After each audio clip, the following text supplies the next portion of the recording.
What if I told you that the unstoppable strength you've been searching for isn't hidden in some faraway place or gifted by fate, but lies dormant within you, waiting to be awakened? This video dives deep into the heart of fear and insecurity, unraveling how these silent saboteurs have silently wired themselves into your mind through past criticisms, endless comparisons, and toxic self-judgment. But here's the Stoic truth. Confidence isn't a natural trait you either have or don't. It's a skill, forged daily through conscious practice and reflection. We're about to embark on a journey that peels back the layers of doubt, revealing the roots of your fears and teaching you how to confront them face to face. You'll learn to identify those moments when insecurity creeps in. Understand how harsh self-criticism secretly holds you back, and discover practical ways to reprogram limiting beliefs into empowering thoughts that fuel your growth. Stoicism reminds us that the only person you should ever compare yourself to is the person you were yesterday, because relentless comparison only feeds weakness. But this transformation goes beyond mindset. It demands you step boldly into discomfort, face rejection without flinching, cherish the gift of the present moment, and surround yourself with relationships that nourish your self-worth. Most importantly, it calls on you to guard your energy fiercely, investing it only where it truly matters. This path transforms every obstacle into a stepping stone, every fear into a source of courage, guiding you toward a life lived with authenticity, resilience, and unstoppable inner power. So if you're ready to stop running from your fears and start conquering them, if you want real strength that no circumstance can shake, join me. Let's unlock what's already inside you. Awaken the warrior of wisdom and calm that Stoicism has long taught us, and claim the freedom to live fully, without hesitation or doubt. This isn't just about surviving fear. It's about turning fear into your greatest ally. Welcome to the beginning of your unstoppable transformation. If this is making sense to you so far, please take a moment to like the video and share it with someone who might truly benefit from hearing this message. It helps us reach more people who are ready to awaken their inner strength. We've talked about the internal battle, about dismantling the structures of doubt built by self-criticism and comparison. But true transformation, the kind that anchors you in an unshakable confidence, isn't just an intellectual exercise. It's a full-body commitment. It demands action, deliberate, and often uncomfortable. This is where Stoicism truly shines, not as a philosophy of passive contemplation, but as a rigorous training regimen for life itself. And the first, most crucial step in this outward-facing, proactive journey is learning to step boldly into discomfort. Think about it.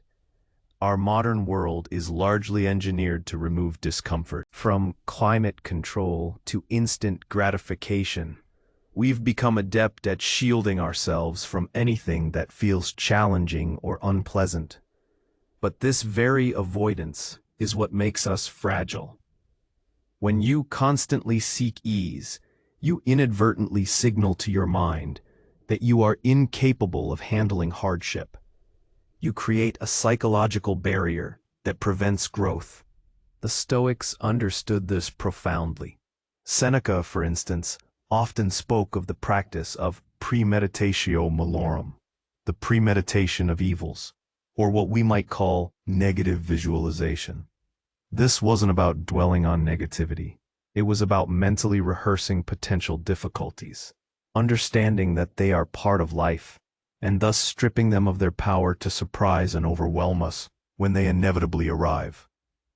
But it goes further than mental rehearsal. It involves voluntarily embracing discomfort, not for its own sake, but for the resilience it builds. Consider the person who avoids public speaking at all costs. Their fear isn't of the words they might say, but of the discomfort of judgment, the vulnerability of standing exposed. Every time they sidestep an opportunity to speak, they reinforce that fear. Conversely, the person who, despite their nerves, steps up to the podium, takes on the uncomfortable conversation, or tries a new skill in front of others, they are forging an internal steel. They are teaching their nervous system, their very being, that discomfort is not a threat, but a pathway. What kind of discomfort are we talking about? It could be as simple as taking a cold shower for a few minutes each morning, a popular Stoic practice. The initial shock, the desire to recoil, is intense, but by consciously choosing to endure it, to breathe through it, you are training your mind that you are the master of your sensations, not their slave. This seemingly small act ripples outward. It builds a muscle of self-discipline and resilience that you can then apply to larger, more complex challenges. It teaches you that uncomfortable does not equate to dangerous or impossible. It might mean initiating a difficult conversation you've been dreading, with a friend, a family member, or a colleague. The discomfort of potential conflict, of airing grievances, of vulnerability, can be immense. But avoiding it often leads to resentment, misunderstanding, and deeper issues down the line. Stepping into that discomfort, armed with clarity and an intention for resolution, is an act of profound courage and self-respect. It says, "My peace and my relationships are worth the temporary sting of an awkward moment." Or perhaps it's the discomfort of learning something entirely new, knowing you'll be clumsy and inept at first. Starting a new language, picking up an instrument, engaging with a complex intellectual topic. These require patience, humility, and the willingness to look foolish. In a world obsessed with instant expertise, the willingness to be a beginner, to embrace the awkwardness of the learning curve, is a powerful act of defiance against the fear of inadequacy. It's an affirmation that your growth matters more than your immediate performance. The trick is not to seek out pain, but to welcome challenge, to view discomfort not as a punishment, but as a forge. Each time you willingly step into a situation that makes you uneasy, and you navigate it, you expand your capacity. You realize that the boundaries of your comfort zone are largely self-imposed, permeable, and ready to be pushed. You discover that the growth you seek often lies just beyond the edge of what feels familiar. This isn't about being reckless. It's about being deliberate. It's about understanding that the path to inner strength is paved with small, conscious acts of courage, each one chipping away at the fortress of fear and insecurity you've unknowingly built around yourself. This leads us to the next critical step in forging an unstoppable self: learning to face rejection without flinching. In a society that often equates worth with acceptance, the fear of rejection can be paralyzing. It stops us from applying for the job, asking someone out, pitching an idea, or expressing our true selves. We internalize rejection as a judgment on our inherent value, rather than an external event separate from our core being. The Stoics, however, offer a radically different perspective. They teach us the dichotomy of control, distinguishing between what is within our power and what is not. Our actions, our efforts, our intentions, these are within our control. The outcome, the response of others, their opinions, these are external. They are not up to us. When we seek external validation, when our sense of worth hinges on someone else's yes, we hand over our power, our tranquility, to forces outside ourselves. This is a profound error as it leaves us vulnerable to the whims and judgments of others. Imagine a painter who creates a masterpiece. Their skill, their vision, their effort, all internal and within their control. Whether an art critic praises it or condemns it, whether it sells for a fortune or gathers dust in the attic, these are external. If the painter ties their self-worth to the critic's review or the market's reception, they will suffer. But if their confidence stems from the integrity of their work, the dedication to their craft, and the expression of their unique vision, then external rejection becomes mere noise, information, or perhaps even an opportunity for further reflection, but never a blow to their essential self. When you face rejection, observe your internal reaction. Does your mind immediately spiral into self-criticism? I'm not good enough. I knew this would happen. What's wrong with me? This is the insidious voice of insecurity, trying to interpret an external event as proof of an internal flaw. The Stoic practice is to interrupt this pattern. Remind yourself, this rejection is an external event. It does not define my worth. My worth is inherent, based on my character and my actions, not on another's approval. Think of rejection as data. If you apply for a job and are rejected, it might mean you weren't the right fit for that specific role at that specific time. It doesn't mean you are an unworthy professional. If a relationship ends, it means that particular dynamic wasn't sustainable, not that you are unlovable. This reframing is not about being callous or indifferent. It's about being objective. It's about detaching your emotional well-being from the outcomes of events that you cannot ultimately control. Facing rejection without flinching doesn't mean you don't feel anything. It means you acknowledge the sting, the disappointment, the momentary sadness. These are natural human emotions, but you don't allow them to derail you, to consume you, or to rewrite your self-narrative. Instead, you process them, learn what you can, and move forward. You treat it as an inevitable part of life's journey, a necessary component of growth. Every no brings you closer to a yes that is truly meant for you. Every closed door clears the path to one that is open. This resilience is forged in the fire of countless rejections, each one teaching you that you can withstand it, that you are stronger than you think, and that your path is independent of the opinions of others. As we navigate these external challenges, there's an internal fortress we must continually reinforce: our presence. This brings us to the profound Stoic practice of cherishing the gift of the present moment. In our hyper-connected, future-obsessed world, we are constantly pulled away from the now.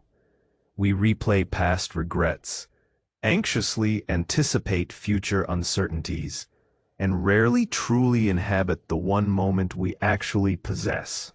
This one, right here, right now. Anxiety is often a manifestation of living in the future, worrying about what might happen. Depression often stems from living in the past, dwelling on what has been. Both steal us from the only arena where we have any power, the present. The Stoics understood that true peace, true strength, lies in fully engaging with the present. Marcus Aurelius famously wrote, "Don't let your imagination be crushed by the whole of life. Don't let your mind be troubled by everything that can happen. Stick with only the present situation and ask yourself, why is this so unbearable? Why can't I endure it? ...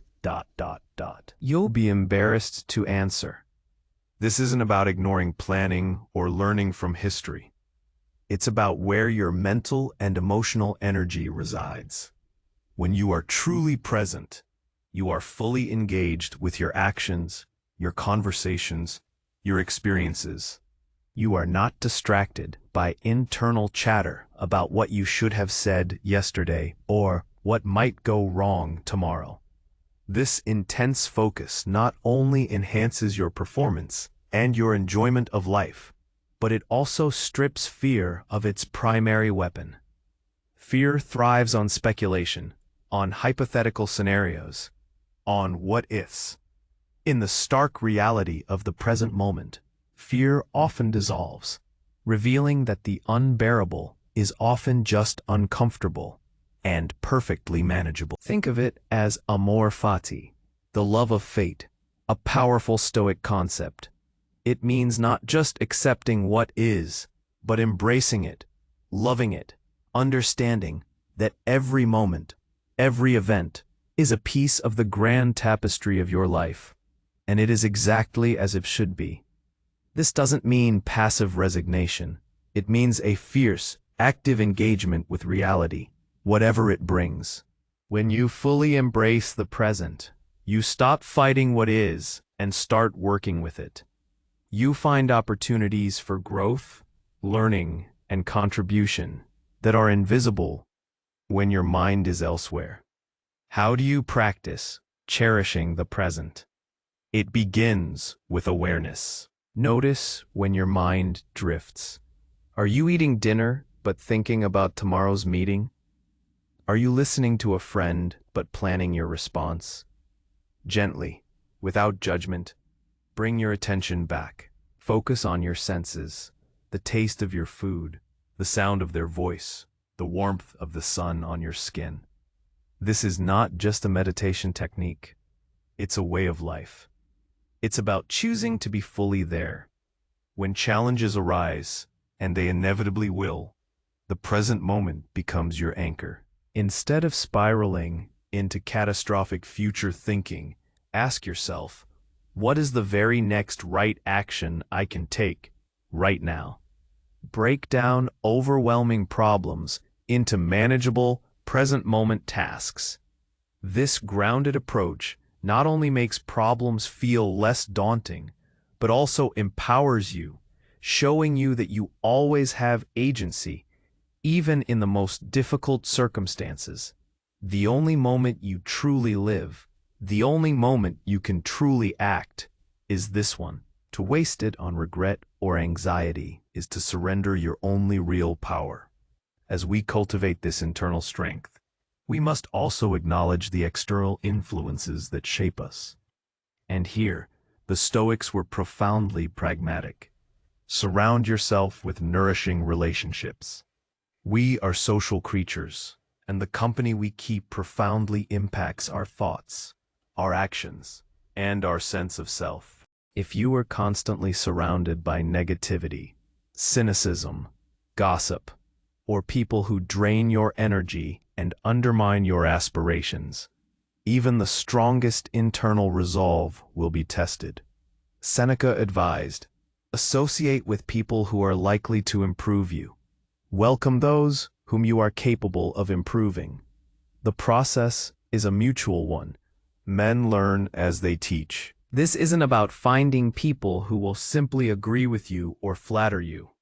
It's about seeking out individuals who embody virtues you admire, who challenge you constructively, who inspire you to be better, and who uplift your spirit rather than diminish it. These are people who, by their very presence and their character, remind you of your own potential and reinforce your commitment to your highest values. Conversely, it's also about having the courage to limit or distance yourself from relationships that are toxic, draining, or counterproductive to your growth. This can be one of the most difficult but essential acts of self-care and self-respect. It's not about abandoning people, but about protecting your inner peace and your journey towards virtue. If certain relationships consistently leave you feeling depleted, defensive, or insecure, it's a clear signal. You don't owe anyone your energy, especially if it comes at the cost of your well-being. The Stoics also understood that our sense of self-worth should not be dependent on others. but our growth can certainly be supported by them. True friendship, in the Stoic view, is rooted in shared virtue, not utility or pleasure. It's about seeing and encouraging the best in each other, holding each other to a higher standard, and offering honest feedback, even when it's difficult to hear. These are the relationships that truly nourish, because they foster growth, resilience, and a deeper understanding of what it means to live a good life. Building such a circle requires intentionality. When your social circle is built on a foundation of mutual respect and shared pursuit of virtue, it becomes a powerful amplifier for your own strength and resilience. It reminds you that you are part of something larger, a community of individuals striving for self-mastery, where fear and insecurity have less room to take root. Finally, to truly secure your inner fortress and move with unstoppable confidence, you must learn to guard your energy fiercely, investing it only where it truly matters. Your energy, mental, emotional, physical, is your most precious, finite resource. In a world constantly vying for your attention, your time, and your emotional bandwidth, learning to be a shrewd investor of this energy is paramount. This concept deeply intertwines with the Stoic dichotomy of control. Where do you spend your energy? Do you waste it on things completely outside your control? The weather, the traffic, other people's opinions, global events you cannot directly influence? Or do you channel it into what is within your power, your actions, your choices, your responses, your character, your contribution? Think of your energy as a finite pool of water. Every worry about an uncontrollable future event is a leak. Every moment spent in unproductive gossip is a splash lost. Every attempt to change someone else's mind against their will is a bucket poured into the sand. This isn't about being indifferent to the world.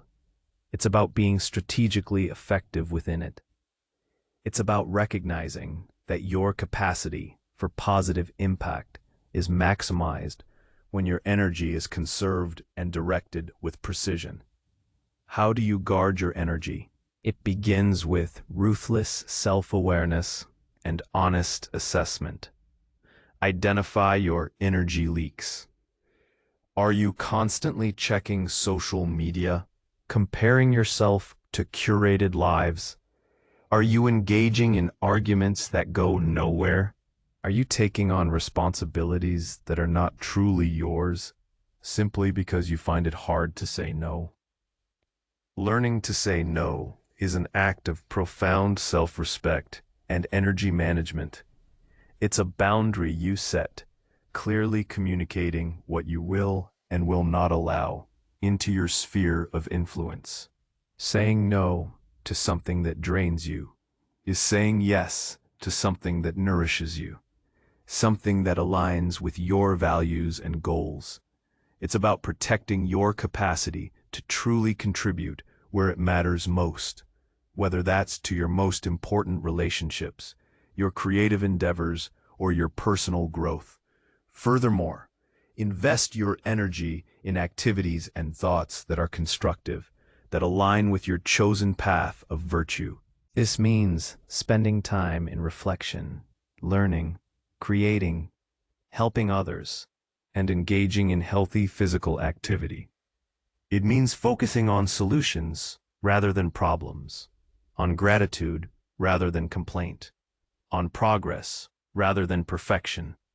When your energy is consistently directed towards what is meaningful and within your control, you build momentum. You feel a sense of purpose and effectiveness that leaves little room for the corrosive effects of fear and insecurity. This practice is about conscious allocation. It's about waking up each day and deliberately choosing where your precious energy will flow. It's about understanding that every yes you give to an external demand is a no to something within your own sphere of control. By fiercely guarding your energy and investing it only where it truly matters, you reclaim agency over your life. You empower yourself to build, to grow, to contribute, and to live with an authenticity and resilience that no external circumstance can ever shake. You become the master of your internal landscape, the architect of your confidence, and the unwavering captain of your own ship. So here we are, at the culmination of this journey. We started by acknowledging the silent saboteurs within, past criticisms, endless comparisons, toxic self-judgment. We've unraveled how these fears take root, and we've laid out a stoic roadmap for disarming them. This path isn't a quick fix. It's a commitment to a way of being. It's the conscious choice to reprogram limiting beliefs, to step boldly into discomfort, to face rejection with equanimity, to cherish the profound gift of the present moment, to cultivate nourishing relationships, and to guard your energy fiercely, investing it only where it truly matters. What you've discovered is that the unstoppable strength you seek isn't some mythical trait reserved for a select few. It is, and always has been, a skill forged in the crucible of daily practice, intentional reflection, and courageous action. It is the wisdom to know what is truly within your control and the discipline to focus solely on that. It is the understanding that while life will always present challenges, your internal fortress, built on virtue and resilience, can withstand any storm. As Epictetus, one of the great Stoic teachers, put it, man is not worried by real problems so much as by his imagined anxieties about real problems. Think about that. Most of our suffering isn't from what actually happens, but from our interpretation of it, our fear of it, our resistance to it.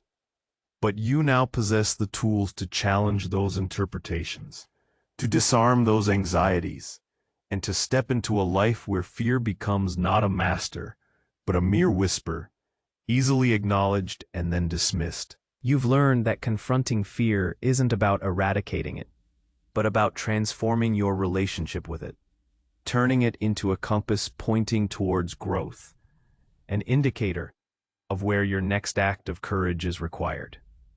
This isn't about becoming fearless. It's about becoming resilient, wise, and profoundly free. Free from the chains of external validation. Free from the paralysis of insecurity. Free to live your life on your own terms, guided by your highest values, unburdened by what others might think or what might go wrong. This is the freedom of an unshakable mind, a calm spirit, and an indomitable will. The question, then, is not whether you can awaken this warrior of wisdom and calm within you, but whether you will. Will you choose the discomfort of growth over the false comfort of stagnation? Will you take these teachings and translate them into action, starting today? If this journey has resonated with you, if you're ready to fully embrace this path of transformation, make sure you're subscribed to the channel for more insights into living a Stoic life. And I invite you to leave a comment below. What's one specific action you're committed to taking this week to step out of your comfort zone and into your strength? Your commitment is the first step toward your unstoppable transformation.